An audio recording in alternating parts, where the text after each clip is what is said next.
दोस्तों, बॉलीवुड से जुड़े आपने ऐसे कई कलाकारों के बारे में सुना होगा जिन्होंने एक समय अपने करियर में काफी अच्छा प्रदर्शन किया हो, पर बाद में अचानक ही उन कलाकारों ने सिनेमा की चमक धमक से दूरी बना ली हो। रातों रात फिल्म इंडस्ट्री को छोड़कर दूसरे करियर की ओर मुड़ने वालों या घर बसाकर बॉलीवुड को अलविदा कहने वालों की संख्या भी काफी ज्यादा है। आज हम हमारे इस वीडियो के जरिए एक ऐसी ही अभिनेत्री की बात करने जा रहे हैं जिन्होंने हिंदी और साउथ इंडियन में काफी अच्छा प्रदर्शन किया। यहाँ तक कि इनके प्रशंसकों में सुपरस्टार रजनीकांत जैसे दिग्गज कलाकार भी शामिल हैं। करीब 300 फिल्मों में काम करने वाली इस अभिनेत्री ने रातों रात फिल्म इंडस्ट्री को अलविदा कह दिया था। दोस्तों, आज यहाँ बात हो रही है अभिनेत्री माधवी की। माधवी 80-90 के दशक का एक जाना पहचाना नाम है, पर पिछले 26 सालों से माधवी फिल्मों की चकाचौंध से दूर है। फिल्म स्वर्ग में राजेश खन्ना की पत्नी की भूमिका में इन्हें काफी पसंद किया गया था। इस फिल्म के अलावा और भी कई फिल्में हैं जिनमें माधवी के काम को सराहा गया था। एक समय इनकी तुलना अभिनेत्री श्रीदेवी से भी की गई, पर एक वक्त के बाद माधवी बिल्कुल ही गायब सी हो गईं। तो आइए दर्शकों, इस वीडियो के जरिए जानते हैं कि अभिनेत्री माधवी के जीवन से जुड़ी जानकारियां। हम यहाँ ये भी बताएंगे कि फिल्मों से दूरी बनाकर अभिनेत्री माधवी कैसा जीवन जी रही हैं। इन तमाम जानकारियों के लिए इस वीडियो को पूरा देखिए और बने रहिए हमारे चैनल के साथ। नमस्कार दोस्तों, मेरा नाम है अवन शर्मा और स्वागत है आपका नेक्स्ट बायोग्राफी में। दोस्तों, अभिनेत्री माधवी का असली नाम कनक विजय लक्ष्मी है। इनका जन्म 14 सितंबर 1962 में हैदराबाद में हुआ था। इनकी परवरिश हैदराबाद में ही हुई। इन्होंने हैदराबाद के स्टैनली गर्ल्स हाई स्कूल से अपनी शुरुआती शिक्षा पूरी की। इनके माता पिता ने बचपन से ही इन्हें भरतनाट्यम और फोक डांस की ट्रेनिंग दिलवाई थी। माधवी ने भरतनाट्यम उमा माहेश्वरी से और फोक डांस की शिक्षा भट्ट साहब से ली। हम दर्शकों को बता दें कि छोटी उम्र में ही माधवी ने 1000 से भी ज्यादा स्टेज परफॉर्मेंस दिए थे। नृत्य कला में रुझान और स्टेज परफॉर्मेंसेस देने से आए आत्मविश्वास ने माधवी को फिल्मी दुनिया की ओर रुख करने के लिए प्रेरित किया। अपने फिल्मी करियर की शुरुआत उन्होंने दसारी नारायण राव की साल 1976 में आई तेलुगु फिल्म थूरुपु पदमारा से की थी। ये फिल्म एक बड़ी हिट थी। दोस्तों, फिल्म थूरुपु पदमारा एक रोमांटिक ड्रामा थी जिसे दर्शकों ने काफी पसंद किया था। फिर साल 1982 में माधवी की एक फिल्म इंतिलो रामाय वीधिल्लो कृष्णయ్య आई थी, जिसमें इन्होंने एक्टर चिरंजीवी के साथ काम किया था। इसके बाद आगे चलकर माधवी ने एक्टर चिरंजीवी के साथ कई फिल्मों में काम किया, जिनमें फिल्म खादी को बड़ी सफलता हाथ लगी। इसी बीच माधवी को के बालाचंदर ने अपनी फिल्म मारो चरित्र में कास्ट किया था। इस फिल्म की कहानी को हिंदी भाषा में एक दूजे के लिए नाम की फिल्म में दोबारा दिखाया गया। इस फिल्म को के बालाचंदर ने ही निर्देशित किया था। माधवी ने इस फिल्म में भी हूबहू वही किरदार अदा किया जो कि उनका किरदार फिल्म मारो चरित्र में था। दोस्तों, फिल्म एक दूजे के लिए और मारो चरित्र दोनों फिल्मों में माधवी ने एक ऐसी धनी और अकेली महिला का किरदार निभाया था जो कि फिल्म के मेन हीरो से प्यार करती है। फिल्म एक दूजे के लिए में अभिनेत्री माधवी के साथ कमल हसन, रति अग्निहोत्री, रजा मुराद जैसी कई धाकड़ कलाकार भी शामिल थे।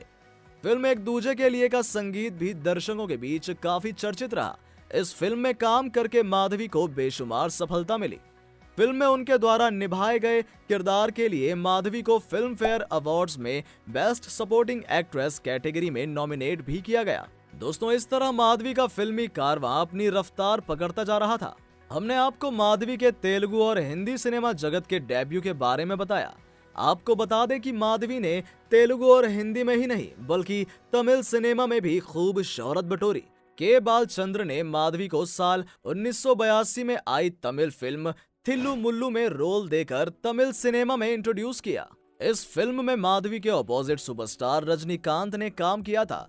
दोस्तों, जब माधवी ने हिंदी सिनेमा में कदम रखा था तब श्रीदेवी, जयप्रदा जैसे कई खूबसूरत और काबिल कलाकार साउथ इंडियन सिनेमा से हिंदी फिल्म जगत की ओर रुख कर रहे थे।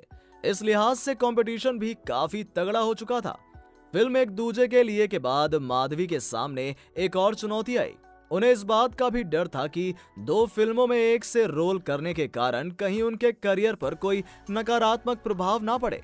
अब माधवी सपोर्टिंग रोल्स की जगह लीड रोल तलाशने लगी। भले ही हिंदी सिनेमा में उन्हें सपोर्टिंग रोल्स मिल रहे हो, पर साउथ इंडियन सिनेमा में साल 1982 से 1985 तक माधवी ने एक से बढ़कर एक हिट फिल्में दी। माधवी ने साउथ की कुछ फिल्मों में बिकनी भी पहनी, जो उस वक्त के लिए एक बड़ी बात हुआ करती थी। दोस्तों, आपको एक दिलचस्प बात बता दें कि सुपरस्टार रजनीकांत माधवी को अपने लिए लकी मानते थे। दरअसल उन्होंने साउथ में ऐसी कई फिल्में माधवी के साथ की जो कि काफी हिट रहीं। जब रजनीकांत ने अंधा कानून से हिंदी सिनेमा में डेब्यू किया, तो उन्होंने इस फिल्म में भी अपने लकी मैस्कॉट माधवी के लिए एक खास रोल रखा। आगे चलकर उन्होंने रजनीकांत के साथ गिरफ्तार, इंसाफ कौन करेगा जैसी हिंदी फिल्मों में भी काम किया। दोस्तों, ये वो दौर था जब साउथ इंडियन सिनेमा से बॉलीवुड की ओर रुख करके श्रीदेवी फर्स्ट फीमेल सुपरस्टार बन चुकी थी। इसी लिहाज से माधवी ने भी एक वक्त के बाद हिंदी फिल्मों पर ही फोकस करने का मन बनाया। इसी बीच उन्होंने साल 1987 में आई फिल्म कलयुग और रामायण साइन की। इस फिल्म को मनोज कुमार अपने भाई के लिए बना रहे थे। दोस्तों, फिल्म कलयुग और रामायण को बी ग्रेड फिल्म का टैग मिला। फिल्म कलयुग और रामायण से माधवी के बढ़ते करियर ग्राफ को काफी हानि हुई। इस फिल्म के बाद उनको बी ग्रेड एक्ट्रेस का ठप्पा लग चुका था। इसके बाद माधवी ने स्वर्ग और अग्निपथ जैसी फिल्मों में काम तो किया, पर इससे उनके करियर पर कोई खास फर्क नहीं पड़ा।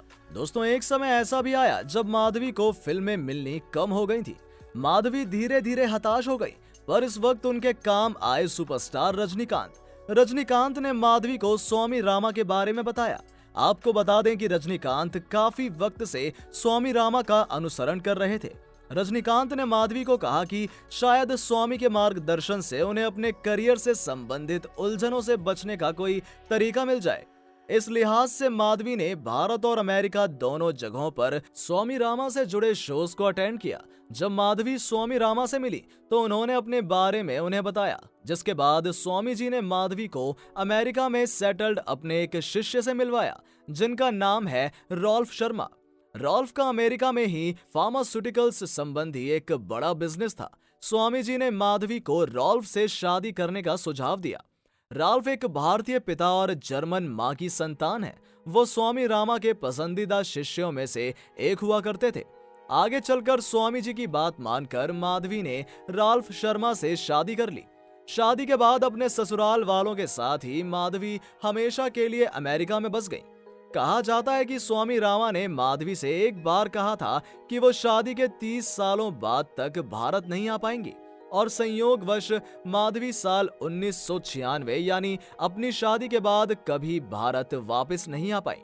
बता दें कि भले माधवी आज भारत में नहीं है, पर आज भी माधवी और रजनीकांत बहुत अच्छे दोस्त हैं। तो दर्शकों, हमने आपको बताया कि किस तरह करीबन 300 से अधिक फिल्में करने वाली ये टैलेंटेड अभिनेत्री रातों रात फिल्मी दुनिया से गायब हो गई। आइए दोस्तों, अब एक नजर माधवी की महत्वपूर्ण फिल्मों पर डालते हैं।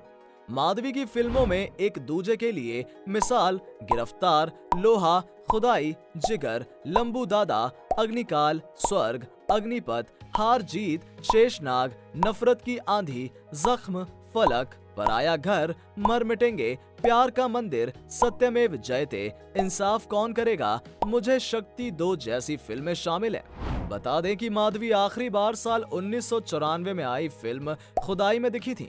बात अगर माधवी की चर्चित तेलुगु मूवीज की करें तो इनमें थूरुपु पदमारा, मारो चरित्र, प्रणाम खरीदू, कोठाला रायुडू, मांदे गुंदेलू, बिग बॉस, मातृ देवो भवा, दोंगा मोगुडू जैसी फिल्में शामिल हैं। साल 1995 में आई बिग बॉस माधवी की आखिरी तेलुगु फिल्म थी।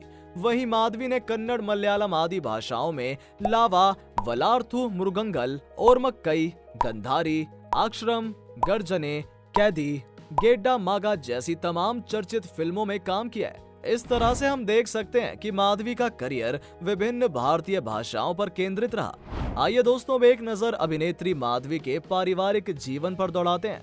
माधवी का जन्म हैदराबाद के एक मध्य वर्गीय परिवार में हुआ था। इनके पिता का नाम गोविंद स्वामी और मां का नाम शशि रेखा था। माधवी के भाई बहन भी हैं। इनके भाई का नाम धनंजय और बहन का नाम कीर्ति कुमारी है।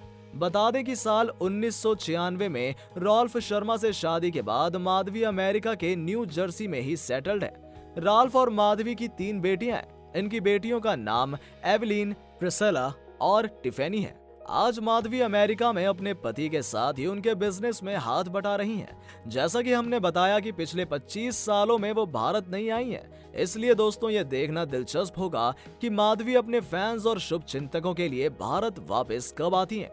दर्शकों, हमें आशा है कि अभिनेत्री माधवी के बारे में बताई गई जानकारी आपको अच्छी लगी होंगी।